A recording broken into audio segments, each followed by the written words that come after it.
በተፈጥሮ ውበት በባህልና ታሪክ እምቅ አቅም ያለው ዞን ነው የጋሞ ዞን። የደቡብ ኢትዮጵያ ክልል መንግስት ኮሚኒኬሽን አገልግሎት ባዘጋጀው የሚዲያ ቱር ተሳታፊ የሆኑ የመገናኛ ብዙሃንና የኮሚኒኬሽን ባለሙያዎች ቡድንም በጋሞ ዞን ያሉ ባህላዊ ተፈጥሯዊና ታሪካዊ ስፍራዎችን ተመልክቷል። ቡድኑ በቀዳሚነት ምልከታ ያደረገው በቦረዳ ወረዳ የሚገኘውን ባይራ የተሰኘ የሰው ዘር ቅሪተ አካል የተገኘበትን ሞታ ዋሻን ነው። በዚህ ስፍራ ባይራ የተሰኘና 4500 ዓመት ያስቆጠረም የሰው ዘር ቅሪተ አካል የተገኘበት ስፍራ መሆኑን የወረዳው ዋና አስተዳዳሪ አቶ አሸናፊ ሻሌ ይናገራሉ። ይሄ ታሪካዊ የሰው ዘር መገኛ ጋሞ ዞን በደቡብ ኢትዮጵያ ክልል ቦረዳ ወረዳ ላይ በደጋው ሰቶ ቀበሌ የተገኘው በሞታ ዋሻ ስር የተገኘው ባይራ የተሰኘ የሰው ዘር ቅሪተ አካል የተገኘበት ቦታ ነው።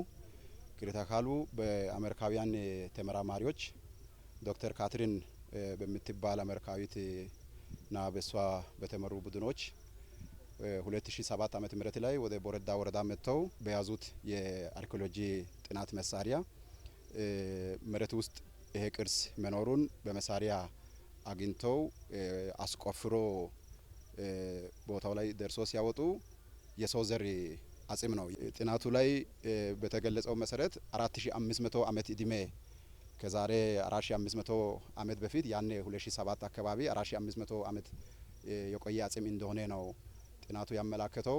ቅሪተ አካሉ አሁን ላይ በኢትዮጵያ ብሔራዊ ሙዚየም እንደሚገኝ የገለጹት አስተዳዳሪው ቅሪተ አካሉ የተገኘበት የዋሻ ስፍራን ከእንስሳትና ከሰው ንክኪ ነጻ ተደርጓልም ብሏል። 2007 ዓመተ ምህረት ጀምሮ አካባቢውን የማስተዋወቅ ስራ በወረዳ በዞን በክልል ባህልና ቱሪዝም መስሪያ ቤቶች አማካይነት የማስተዋወቅ ስራ የተሰራ ነው። በዚህን ሰዓት አሁን ቅርሱ ያለው በኢትዮጵያ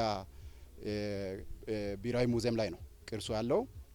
ስለዚህ ቅርሱን ኢትዮጵያ ብሔራዊ ሙዚየም ሄዶ ባይራ የተሰኘ የሰው ዘር አጽም ወይም ቅሪተ አካል የቱ ነው የሚለውን ነገር የጠየቀ ማንም ኢትዮጵያዊ ጎበኚ ከሀገር ውጭ የመጣ ጎበኚ ቅርሱን በአካል ማየት ይችላል። ኢትዮጵያ ብሔራዊ ሙዚየም ላይ እንደ ቅርስነት ተመዝግቦ ይገኛል። ይሄ ለጋሞ ዞን፣ ለቦረዳ ወረዳ፣ ለደቡብ ኢትዮጵያም ታሪካዊ ስፍራ ነው። አካባቢውን የማልማት ስራ መጀመሩን የገለጹት አስተዳዳሪው ይህ ስራም እስከ ቀጣዩ ዓመት ይጠናቀቃልም ነው ያሉት። እንደ ወረዳ አስተዳደር 1,250,000 ብር አውጥተን ይህንን ሎጅ በጋሞ ባህላዊ ጎጆ ቤት ቅርጽ እያሰራን ያለንበት ሁኔታ አለ። ከዘፈኔ ከተማ አስተዳደር መዋቅር ጋር ሆነን ቦረዳ ወረዳ ኃላፊነት ወስዶ እነሱም ኃላፊነት ወስዶ በጋራ ቦታውን ግሪነሪ የማድረግ አረንጓዴ የማልበስ ስራ፣ ደረጃውን የማስተካከል ስራ አሁን የጀመርነውን ይህንን ሎጁን ውበት እንዲኖረው የማድረግ ስራና የተለያዩ ማረፊያ ቦታዎችን የማዘጋጀት ስራ ጭምር ለመስራት አቅደን እየሰራን ነው ያለነው። የአካባቢው ነዋሪዎች ቅሪተ አካሉ በወረዳው መገኘቱም አካባቢው ይበልጥ እንዲታወቅ እድል መፍጠሩን ነግረውናል። ቀድሞ ያልታወቀ ቦታ ነው። ዛሬ ግን ታሪኩ ይፋ ተደርጓል፣ በመጽሔት ታትሟል። ከዛ በኋላ ሰው በየጊዜው መጥቶ ይህንን ቦታ ከብዙ ቦታ መጥቶ ጉብኝት አድርጓል። እዚህ እንግዲህ ልዩ አሁን ከዛ ወዲህ ነው ይሄ ሁሉ ዝግጅት የተደረገው። ያው ቀድሞ አንድ ነገር ሲታወቅ ነው ዝግጅት የሚደረገው። ከተዋወቀ በኋላ እንግዲህ አሁን ከአካባቢውም ጥበቃ እየተደረገ ሰው በየጊዜው መጥቶ ይህንን ታሪክ ያልጎበኘ ሰው የለም ብዬ ነው ማስበው። ሌላው በዞኑ በልኡኩ የተጎበኘው የዶርዜ ባህላዊ መንደርና ባህላዊ አልባሳት ለመጀመሪያ ጊዜ የተሸመነበት ስፍራ ነው። የዶርዜ ባህላዊ መንደሮች 12 መንደሮች እንዳሉትና እነኚህ መንደሮችም የተለያዩ ስያሜ እንድትሰጣቸው የአካባቢው አስጎብኚ አፍሪካ አማረ ይናገራል። ዶርዜ 12 መንደሮች ይገኛሉ። ከ12ቱ የመጀመሪያው ላይ ትገኛላችሁ። ይሄኛው ዶርዜ ቦዶ ተብሎ ይታወቃል። የአካባቢው ሰው በብዛት ስፔሻሊ የሚታወቁት በአራት ነገሮች ቢሆንም በዋነኛነት በሽመና ይታወቃል። ሲሸምን የተለያዩ የሀገር ልብስ ጥበቦቹን ጋቢ፣ ነጠላ፣ ቡልኮ፣ የተለያዩ ስካርቦች ኢቭን የተለያዩ ባህላዊ አልባሳቶቹን ይሸምናሉ። ኢቭን አካባቢያችን ላይ እነዚህ አጥሮቹን ብትመለከቱ የተሰራው በቀርካ ቢሆንም በሽመና ጥበብ ስታይል ነው። የቤት አሰራራችንም የተሰራው ኢቭን በቀርካ ቢሆንም በሽመና ጥበብ ነው የተሰራው። ይሄን ቤት ከሌሎች ቤቶች ትንሽ ለየት የሚያደርገው ይሄ ቤት የመንገድ ዳርና ቦታው የተቀመጠበት ቦታ ምቹ ሆኖ ካልተገኘ የአካባቢ ሰዎች 60 ኦር 70 የሚሆኑ ሰዎች ይመጡና ግማሹ የቤቱ ውስጥ ይገባል፣ ግማሹ ደግሞ በቤቱ ዙሪያ ላይ የቀርከሃ ምሰሶ ይይዙና ከቦታ ወደ ቦታ ያሸጋግሩታል። አካባቢያችን ከቱሪዝም ከጋሞ ዞን ውስጥ መዳረሻው አንዱ ሲሆን አንደኛ አካባቢያችን ላይ ሲመጡ በቀን በቁጥር ከፍ ያሉ እንግዶች ይመጣሉ።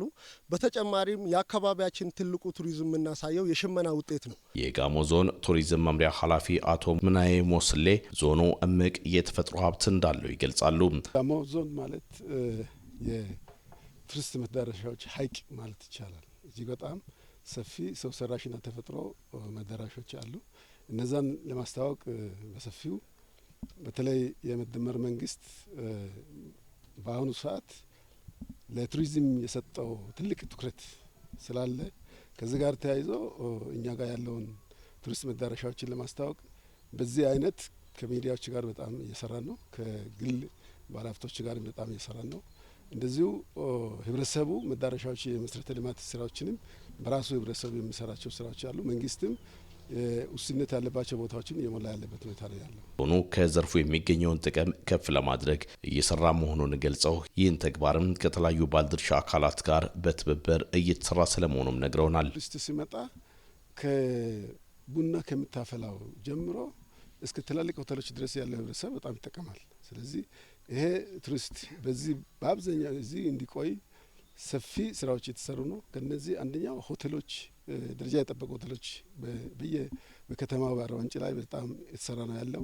እነዚህ ሎጆች በየአካባቢው ቱሪስቶች ደርሶ የሚያርፉባቸው ቦታዎች ላይ በስፋት እየሰሩ ነው።